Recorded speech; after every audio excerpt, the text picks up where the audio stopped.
Coucou les filles, j'espère que vous allez bien. Aujourd'hui, on va travailler l'iguana en contrôle. Ce trick est d'un niveau intermédiaire. Certaines d'entre vous l'ont déjà travaillé, notamment en cours avec moi, depuis le cross ankle release. Donc, suite au cross ankle, on lâchait, on mettait les mains sous les fesses, vous vous souvenez, on étendait les jambes et on se laissait glisser tout doucement en iguana pour redescendre. Aujourd'hui, je vais vous l'apprendre. Alors, c'est plus un exercice de renforcement qui peut vous aider à travailler votre mobilité donc, au niveau de vos épaules. Travailler aussi en contrôle avec les abdos. Je vous montrerai les différentes options qu'il y a pour le réussir. Bien entendu, si vous avez des soucis aux épaules, attention à bien engager vos abdos, bien serrer, bien baisser vos épaules, pour les protéger. Et n'oubliez pas, si vous ne sentez pas quelque chose, ne le faites pas. N'hésitez pas, le cas échéant, à vous faire parer afin d'avoir une personne derrière vous qui puisse se mettre au niveau de votre taille pour pouvoir vous rattraper en cas de chute. Alors, rassurez-vous, vous n'allez pas partir de très haut, ou vous pouvez mettre un petit coussin sous la tête si vous avez un crash mat ou quelque chose à la maison pour pouvoir travailler en toute sécurité. Donc l'iguana depuis le sol. Donc attention, il demande beaucoup de force. Il demande surtout une bonne prise au niveau des mains. Donc assurez-vous d'avoir les mains bien draillées, d'accord, pour bien pouvoir tenir. Surtout, pensez à votre posture, essayez toujours de vous grandir et essayez surtout de bien souffler quand vous montez. Je vous le montre et je vous l'explique. Donc l'iguana, je pars face à ma barre de pôle. Alors bien entendu, en fonction de votre niveau de souplesse, vous allez pouvoir plus ou moins serrer les jambes ou vous rapprocher de votre pôle. Je vous montre le niveau accessible, je dirais sur les premiers iguanas. On va venir, pour l'instant assez loin de la pôle, et on va venir ouvrir les jambes de chaque côté. Ici, hop, je me mets place ici, je vais me remettre sur le côté après pour que vous puissiez bien comprendre. D'accord? Donc, j'ouvre ici. Je viens poser mes mains au sol. Puis je vais avancer pour venir caler mon dos contre la pôle. D'accord? Donc là, je peux avoir la tête dans l'axe dans un premier temps, c'est pas grave. Au contraire, ça sera plus facile. Vous voyez là, mes pointes de pied sont au sol, mes talons sont décollés, c'est pas très grave. Sinon, hop, je peux les rapprocher un petit peu, mais du coup, ça va tirer. D'accord? C'est pas le but. Et après, vous pouvez aussi travailler fermé comme ça, mais alors là, voilà. Là, on n'est pas sur un cours d'assouplissement.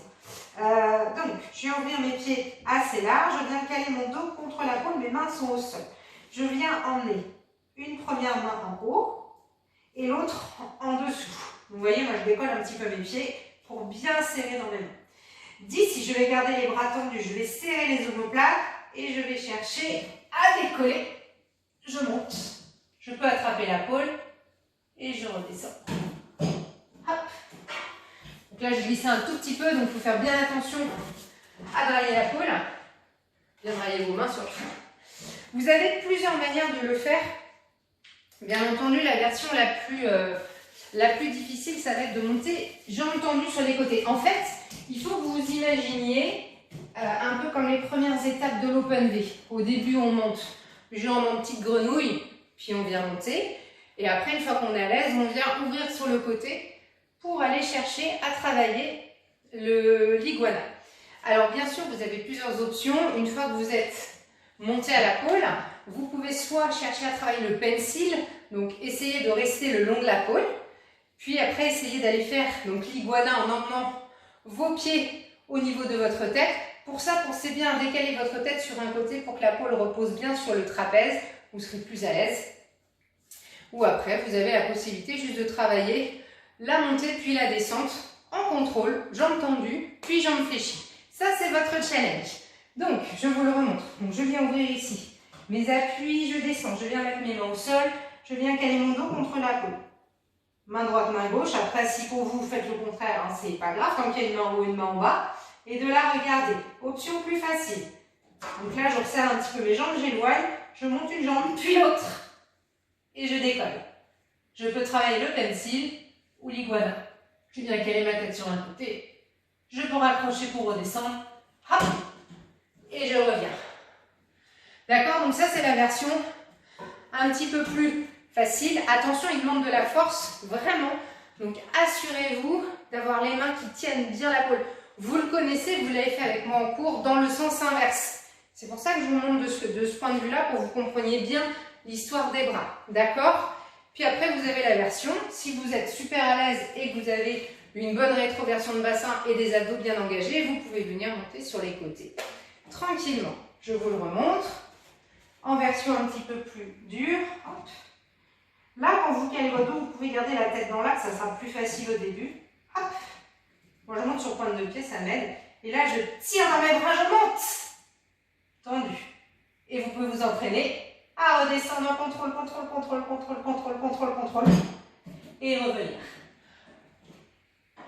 Les filles, c'est à vous. J'attends vos photos, vos vidéos. Et surtout, ne prenez pas de risque. Si vous ne sentez pas ce mouvement, ne le tentez pas. Ne vous inquiétez pas. Tout ce qu'on voit ici en vidéo, je le referai avec vous en cours. Je vous embrasse, prenez soin de vous et à très vite. Bisous!